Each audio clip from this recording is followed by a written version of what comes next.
Welcome back to the class. Today we are going to start a new chapter in the civics. ठीक है, और exams are over and come to the studies again. The fourth chapter's name is understanding laws. ठीक है, I have written here understanding laws, और हम इसमें पढ़ेंगे कि वेरियस लॉज कब से शुरू हुए, कैसे वो सोसाइटी में आए, पहले किस टाइप की सोसाइटी हुआ करती थी, and what are the significances of these laws. Getting. तो आपके चैप्टर में जो टॉपिक्स हम कवर करेंगे उसमें है द नीड फॉर लॉज. सबसे पहली बात तो ये है कि भाई लॉज क्यों ज़रूरी होते हैं हमारे सोसाइटी के लिए. तो ये बता रहे हैं कि ऑब्वियस सी बात है, जब इतना बड़ा देश है, इतनी सारी पॉपुलेशन है, प्लस वेरिएशंस हैं, डाइवर्सिटी है, तो ऑब्वियस सी बात है कि सभी लोगों को एक मैनेज्ड फॉर्म में रखना, एक मैनेज्ड फॉर्म में देश को आगे बढ़ाने के लिए ज़रूरी है कि कुछ रूल्स एंड रेगुलेशन फॉलो किए जाएं. बिकॉज रूल्स एंड रेगुलेशन यूँ तो आप हर लेवल पर देखते हो. आप स्कूल आते हो तो भी आपको रूल्स में रहना होता है. आपके खुद के इंडिविजुअली अगर आपको प्रोग्रेस करनी है तो भी आपको रूल्स में रहना पड़ता है. ठीक है, कोई बच्चा अगर ऐसा है कि वो ना उसके पढ़ने का कोई टाइम है, ना उसके खेलने का टाइम है, ना खाने का टाइम है, कोई रूल्स एंड रेगुलेशंस है ही नहीं लाइफ के अंदर, then obviously he will not get success. But इसीलिए अगर हम इतनी बड़ी सोसाइटी की बात करते हैं and the society which is full of so much of diversity, then the laws will be very important for the society. ठीक है. अच्छा, अब ये कह रहे हैं कि पीस, हार्मनी, प्रोग्रेस को इंश्योर करने के लिए किसी भी सोसाइटी में कुछ रूल्स एंड रेगुलेशन को डिज़ाइन करना ज़रूरी है. तो सबसे पहले हमने क्या देखा कि this is the need of law या नीड फॉर लॉज. क्यों ज़रूरी है? क्योंकि पूरी सोसाइटी को, जो कि फुल ऑफ डाइवर्सिटी है, उसको हम प्रॉपरली मैनेज कर सकें, उसको पीसफुल, एक हार्मनी वाला एक पीसफुल एनवायरनमेंट प्रोवाइड कर सकें. गेटिंग. नेक्स्ट आता है, बहुत इम्पॉर्टेंट टॉपिक है, रूल ऑफ लॉ. देखिए, जब आप पढ़ते हैं तो मैं दोबारा आपसे वही बात कह रही हूँ कि मैं तो पढ़ा देती हूँ, क्योंकि अभी आप क्लास में होते तो हम वर्ड बाय वर्ड रीडिंग करते, एक बच्चे को खड़ा करके रीडिंग करते, बाकी बच्चे उस पर ध्यान देते. But this time it is not possible because you are not here in the class. But plus मैं भी इसको एक एक वर्ड ऐसे रीड करूं, it will not seem good. तो अभी आपकी ड्यूटी बनती है कि जब मैं आपको पढ़ा रही हूँ तब आप समझो कि what I am saying. I am just explaining the complete chapter, but this is your responsibility कि आप जब चैप्टर पढ़ते हो तो उसके बाद खुद से एक बार रीड करो. Then only you will understand the chapter. आपको कोई प्रॉब्लम आती है, यू कैन कंटैक्ट मी. और दूसरी बात, कभी कोई पॉइंट छूट जाता है गलती से, तो उसका भी आप मुझे रिमाइंड करा सकते हो कि मैम ये वाली चीज़ छूट गई है. ठीक है. So you have to take care of yourself and your studies, the most important thing. Rule of law क्या होता है? रूल ऑफ लॉ का जो मीनिंग होता है ना, वो ये होता है कि nobody is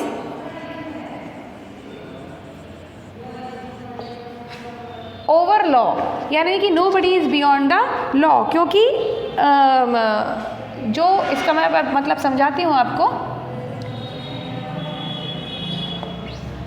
इसका मतलब ये है कि जितने भी हमारे देश में सिटीजन्स होंगे, चाहे वो किसी भी स्टेटस के हों, मे बी पॉसिबल कि वो बहुत रिच होते हैं, उनका इकोनॉमिकल स्टेटस कुछ भी हो सकता है, मे बी वो कोई बहुत बड़े बिजनेसमैन हो, बहुत बड़े रिचेस हों हमारे देश के, या फिर वो एक कॉमन मैन हो. पॉलिटिकल स्टेटस कुछ भी हो सकता है, चाहे वो गवर्नमेंट बनाने वाले मिनिस्टर्स हों, प्राइम मिनिस्टर्स हों, इवन प्रेसिडेंट हो, और या तो फिर एक जनरल कॉमन मैन हो. ठीक है. सभी लोग, और फिर किसी भी कास्ट के, किसी भी रिलीजन के, किसी भी जेंडर के लोग हों, सबको लॉ को फॉलो करना होगा. The law is the supreme in our country and this is known as rule of law. Rule of law का मतलब होता है कानून का शासन. कानून, जो रूल्स एंड रेगुलेशंस ऐसे. अब आपको एक और बात बता देती हूँ कि कुछ तो रूल सिंपल होते हैं कि ठीक है भाई, ऐसा करना चाहिए, ऐसा नहीं करना चाहिए. So these are the simple rules. लेकिन लॉ को अब क्या होता है? लॉ वो रूल्स होते हैं जिनको तोड़ने पर वो पनिशेबल होते हैं, जिनको तोड़ने पर आपको सज़ा मिल सकती है. ठीक है. तो those are known as law. अब सीधी सी बात है, ये हम सब कहते हैं भाई किसी को परेशान नहीं करना चाहिए. ठीक है. लेकिन किसी की हत्या कर देना, अगर मान लीजिए हमने कभी किसी को गलती से परेशान कर दिया, या किसी को गलती से दुख पहुंचा दिया, या कोई भी ऐसा काम कर दिया जो नहीं करना चाहिए, तो इट मे बी मतलब वो ऐसा हो सकता है कि आपको माफ़ कर दिया जा सकता है, ठीक है। हर चीज़ के लिए आपको एकदम मृत्युदंड तो नहीं दिया जा सकता है, लेकिन अगर किसी की हत्या करता है कोई तो obviously that will not be कि उसको वो फॉरगेटेबल नहीं है, वो उसको भुला नहीं जा सकता है ना। और उसको क्या कहते हैं, माफ़ी भी नहीं दी जा सकती है, तो उसको प्रॉपरली पनिशमेंट दिया जाएगा। तो वो रूल्स जिनको तोड़ने पर वो पनिशेबल होते हैं, उनको तोड़ने पर सज़ा मिलती है, वो हम लॉ कहते हैं उसको, ठीक है। ये कोई ऐसे वैसे रूल नहीं है कि हाँ भाई ठीक है बना दिए। कुछ रूल्स तो ऐसे होते हैं फ्लेक्सिबल, बट कुछ रूल्स होते हैं स्ट्रिक्ट रूल्स। तो जो स्ट्रिक्ट रूल्स होते हैं, जो हर हाल में हमें फॉलो करने ही हैं, उनको हम लॉ कह सकते हैं। तो रूल ऑफ लॉ का मतलब होता है कि लॉ का शासन, इसका मतलब law is above all, nobody is above the law, law is the supreme.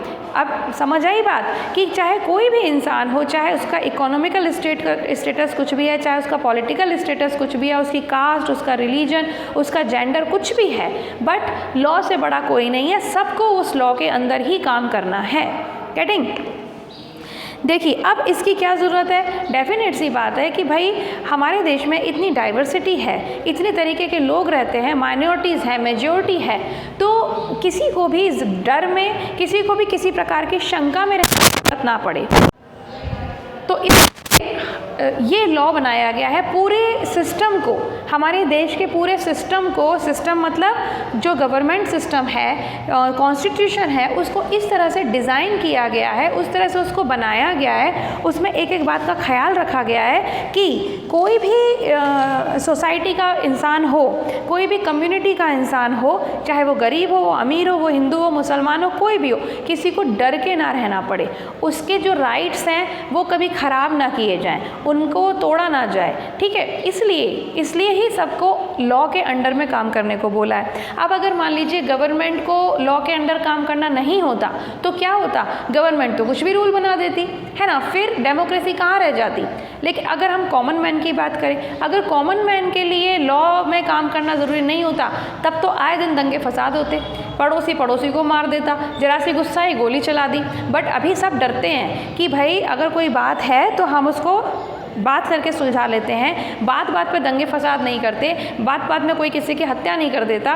क्यों? क्योंकि सबको पता है कि उनको उसका पनिशमेंट मिलेगा। कोर्ट्स हैं, जज हैं, पुलिस डिपार्टमेंट है, तो वो बच नहीं पाएगा। इसीलिए लोग गलत काम करने से, अपराध करने से, लॉ को तोड़ने से डरते हैं, ठीक है। तो कह सकते हैं हम, इसका मतलब क्या हुआ कि सोसाइटी में पीस बनी रहे, शांति बनी रहे, सब लोग अपने आप को सुरक्षित, सेफ महसूस करें और सब लोग इक्वली प्रोग्रेस कर सकें। क्योंकि जब तक शांति नहीं होगी, सेफ्टी नहीं फील होगी, तब तक आप अपने दिमाग को कॉन्सेंट्रेट कर पाओगे किसी काम के लिए। लोग काम करने जाते हैं, लोग बिजनेस करते हैं, बच्चे पढ़ाई करते हैं, सब इसलिए ही हम आराम से कर पाते हैं क्योंकि हम आराम से रहते हैं। हमें पता है कि we are safe in our country, है ना, we are living in a peaceful environment. अब देखो कभी कभी दंगे हो जाते हैं, कभी कभी लड़ाई होती है, हिंदू मुस्लिम्स की आए दिन होती रहती है, तो क्या होता है, कभी नेट बंद कर देंगे, कभी स्कूल्स बंद कर देंगे। अभी आप जम्मू कश्मीर साइड चले जाओ, वहाँ पे आधे साल तो स्कूल बंद ही रहते हैं, कभी कहीं बम ब्लास्ट हो गया, कभी कुछ हो गया, तो वहाँ के लोग कैसे प्रोग्रेस करेंगे? कर रहे हैं वहाँ के लोग प्रोग्रेस? नहीं कर पा रहे हैं। वहाँ पे कोई बड़े बड़े इंस्टीट्यूट्स हैं कि नहीं है, वहाँ के लोग कैसी पढ़ाई कर रहे हैं, वहाँ पे क्या टेक्नोलॉजी है, कुछ नहीं पता, ठीक है। इसी तरीके से तालिबान वगैरह की हालत तो और ख़राब है, क्योंकि जब सोसाइटी में सेफ्टी ही नहीं है, जब सोसाइटी में पीस ही नहीं है, शांति ही नहीं है, तो आप किसी चीज़ पर कॉन्सेंट्रेट करके प्रोग्रेस कैसे कर सकते हो? और जब सिटीजन्स प्रोग्रेस नहीं करेंगे तो देश पीछे ही रह जाना है, ठीक है ना। तो इसीलिए हमारे देश में डेमोक्रेसी को फॉलो किया गया, और डेमोक्रेसी में भी एक बात कही गई कि रूल ऑफ लॉ, मतलब इस लॉ के अंडर में ही सबको काम करना है, चाहे फिर वो कोई भी हो, ठीक है। नेक्स्ट जो मैंने आपको बताया, the most significant implication of rule of law. अब रूल ऑफ लॉ से क्या क्या फ़ायदे हैं ये हमने देखे अभी। पहली बात तो कि लोग बाग गलत काम करने से, रूल्स को तोड़ने से, शांति को ख़राब करने से डरते हैं, आपस में दंगे फसाद करने से डरते हैं, क्योंकि दे नो वेरी वेल कि if they will violet the law, violet मतलब तोड़ना, उल्लंघन करना, they will violet the law, they will get the punishments. Getting?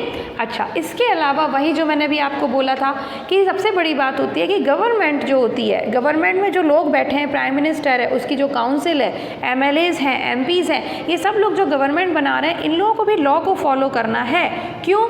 क्योंकि अगर उन्होंने लॉ फॉलो नहीं करा तो वो उनको भी पनिशमेंट मिलेगी। और दूसरी बात, भाई उनकी तो सरकारी गिरा देनी है लोगों को, अगली बार वोट ही नहीं देंगे उनको, तो हम किसी और को वोट दे देंगे, तो उनके पास वो भी प्रेशर रहता है। एक तरफ तो डेमोक्रेसी वाला प्रेशर कि भाई अगर डेमोक्रेसी में क्या है, हमने पढ़ा था ना कि लोगों के पास ही असली ताकत है, वो ही वोट दे के सरकार बनाते हैं।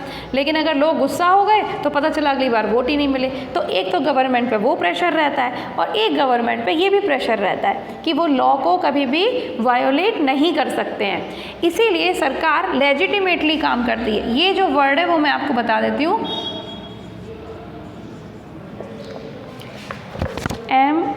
LEGITIMA, okay, TELY, legitimately.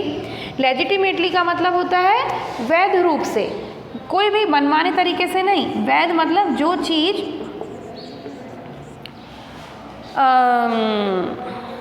उचित है, जो चीज़ कानूनी रूप से उचित है, ठीक है ना। वैध रूप का मतलब होता है जायज़ होना, किसी चीज़ का उचित होना, ठीक है। तो लेजिटिमेटली काम करती है गवर्नमेंट जब वो लॉ के अंडर में होती है, ठीक है। और एक और वर्ड आपकी बुक में आ रहा है आर्बिट्रेरली, आर्बिट्रेरली, ARBITRARILY,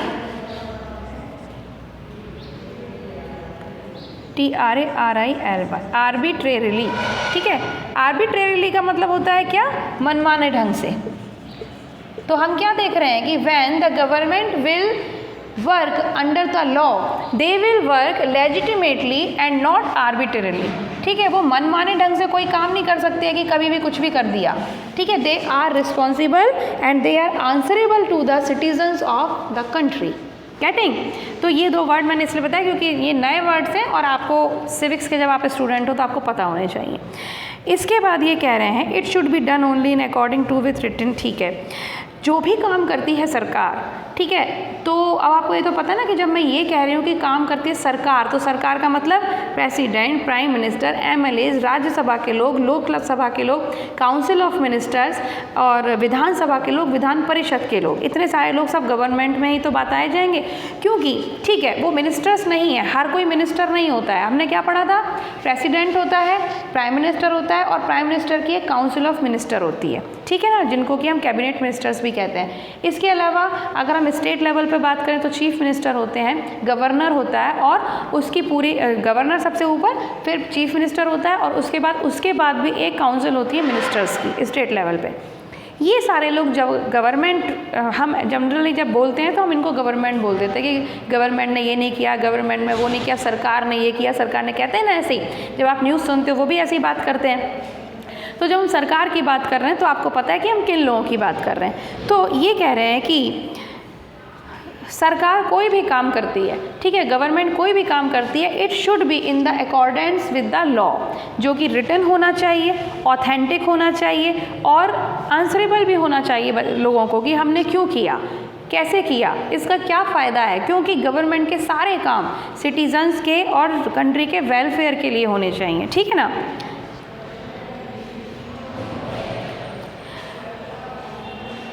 अच्छा, इसके बाद एक और वर्ड आता है एनार्ची, डिक्टेटरशिप, है ना। ये आपको लिखना नहीं है कॉपी में, मैं सिर्फ आपको समझा रही हूँ।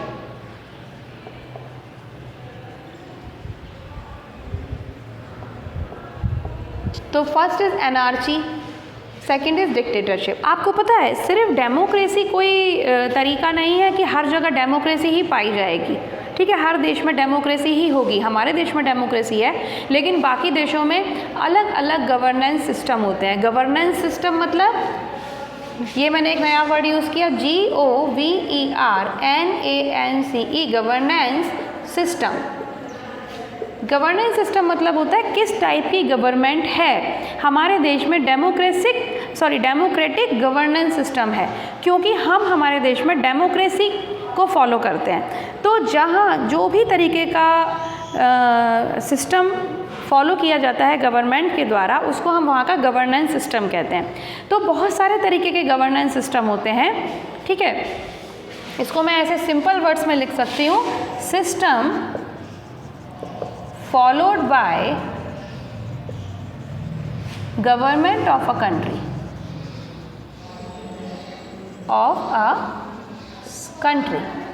ठीक है। तो ये वाला जो वर्ड है वो आपको थोड़े थोड़े कुछ वर्ड्स हैं जो पता होने चाहिए। तो गवर्नेंस सिस्टम, अब हाँ, अब इंडिया में तो डेमोक्रेसी है, लेकिन हर देश में ज़रूरी नहीं है कि डेमोक्रेसी ही हो, बहुत सारे और तरीके की गवर्नमेंट होती है, गवर्नमेंट सिस्टम होते हैं। ये आप 9th क्लास में पढ़ोगे थोड़ा डिटेल में, बट अभी बता देती हूँ। एनआरची होता है, वहाँ तो कोई गवर्नमेंट का सिस्टम नहीं है, वहाँ पे जो लोग होते हैं वो ही लॉज बनाते हैं और वो खुद ही फॉलो करते हैं, खुद ही लॉ बना लेते हैं, ठीक है। तो ये बड़ा बेकार काम है। आजकल तो इक्का दुक्का कोई जगह पर होता है तो होता है, अदरवाइज़ ये सब जगह से ख़त्म हो चुका है। और जहाँ फॉलो किया भी जाता है वहाँ पर तब जब बहुत कम पॉपुलेशन हो, है ना, तो वो लोग आपस में, अब प्रॉब्लम ये है, किसी को कुछ समझ आ गई बात, किसी ने उसका अपोजिशन कर दिया, फिर किसी ने कुछ बात की, दूसरे ने उसका अपोजिशन कर दिया, तो रूल कब बनेंगे? और बड़े बड़े देशों में तो ये पॉसिबल ही नहीं है। सारे टाइम लोग लड़ते ही रहेंगे, आपस में डिस्कस ही करते रहेंगे, लेकिन रूल नहीं बन पाएगा। तो anarchy is completely a fail type of governance system, और जनरली ये है ही नहीं दुनिया में, इक्का दुक्का कोई छोटे छोटे देशों में या छोटे छोटे राज्यों में है तो है।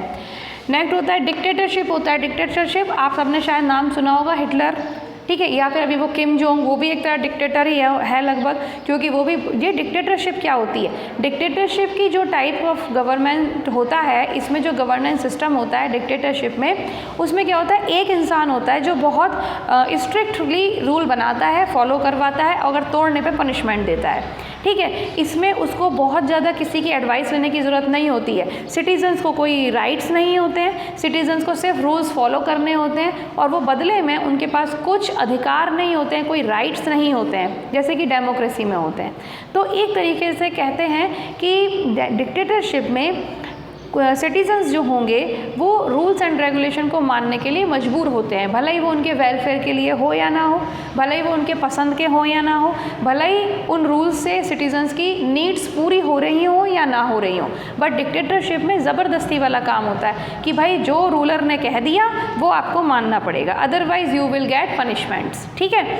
तो ये भी एक सिस्टम होता है, गवर्नेंस सिस्टम। और भी होते हैं, एक थियोक्रेसी होता है। थियोक्रेसी में क्या होता है, जो हमारे रिलीजियस मास्टर्स होते हैं, जैसे पंडित होते हैं, मौलवी जो होते हैं, या फिर चर्च में फादर होते हैं, इस तरीके के लोग रिलीजियस टाइप के रूल्स बना देते हैं और उन्हीं रूल्स को फॉलो करके देश चलता रहता है, इसे थियोक्रेसी कहते हैं। खैर अभी आप नेक्स्ट ईयर पढ़ोगे ये सब, मैं सिर्फ आपको ये बताना चाह रही थी कि डेमोक्रेसी अभी तक जितने भी गवर्नेंस सिस्टम हैं उनमें सबसे बेस्ट माना जाता है। हालांकि डेमोक्रेसी में भी थोड़ी सी प्रॉब्लम्स हैं, थोड़े से ड्रॉबैक्स हैं, थोड़ी सी कमियां हैं, बट बाकी जब हम बाकी सिस्टम्स की बात करते हैं तो डेमोक्रेसी इज़ फार बेटर, ठीक है। अच्छा, दूसरी बात, डेमोक्रेसी में जब हम ये फॉलो करते हैं रूल ऑफ लॉ, तो इससे एक और क्या फ़ायदा होता है कि ऐसे देशों में जहाँ पर डेमोक्रेसी है और रूल ऑफ लॉ फॉलो होता है, वहाँ पे एनार्ची या डिक्टेटरशिप जैसी चीज़ें कभी भी नहीं बनती हैं, ठीक है। तो ये भी एक फ़ायदा है। तो आपको समझ में आया कि रूल ऑफ लॉ कितना इम्पॉर्टेंट है, और रूल ऑफ लॉ होता क्या है, ठीक है। लेजिटिमेटली गवर्नमेंट वर्क करती है, इसका मतलब क्या होता है, आर्बिट्रेरीली वो वर्क नहीं कर सकती है। गवर्नेंस सिस्टम आपको समझ आया, और ये दो आपके छोटे छोटे पार्ट्स थे, हालांकि आप नेक्स्ट ईयर डिटेल में पढ़ोगे, बट अभी मैंने सिर्फ आइडिया दे दिया था। तो दिस इज़ योर चैप्टर कि हमें पहली बात तो हमें लॉज की ज़रूरत क्यों होती है, और दूसरी बात रूल ऑफ लॉ क्या होता है, ठीक है। अब हम नेक्स्ट देखेंगे laws their evolution in India. आप मेरी बात को पता नहीं फॉलो कर रहे हैं, जो अच्छे बच्चे हैं वो फॉलो कर रहे हैं, क्योंकि आपके टेस्ट पेपर चेक करके तो ये लगा कि you are just following the teacher and you are really working hard. तो अभी जो मैं बोलती हूँ बार बार वह यही कि देखो अभी तक मैंने जितना समझाया, ठीक है, उतना आप एक बार रीड कर लो बस। अगर कोई दिक्कत लगती है, कोई चीज़ मिस लगती है, या आपको ऐसा लगता है कि यार इस पॉइंट पे मैडम ने डिस्कस नहीं किया, तो आप you can call me, you can message me.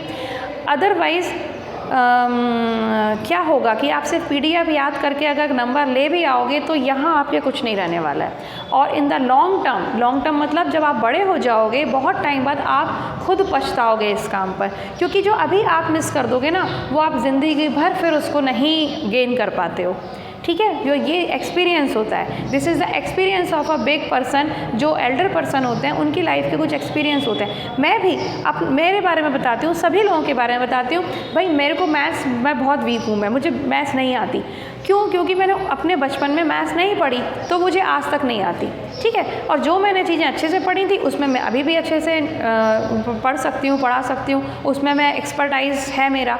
तो वही चीज़ होती है कि इंसान के पास ये जो टाइम होता है वो हर टाइम इम्पॉर्टेंट है, हर क्लास इम्पॉर्टेंट है। तो आप बिल्कुल ऐसा मत सोचो कि मैं बड़ा होकर ये कर लूँगा, 10th में देख लेंगे, 11th में कोचिंग जाएंगे तब कर लेंगे।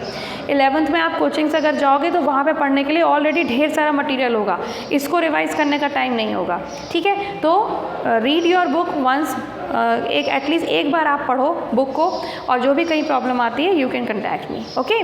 तो we will continue this chapter, till then have a good day.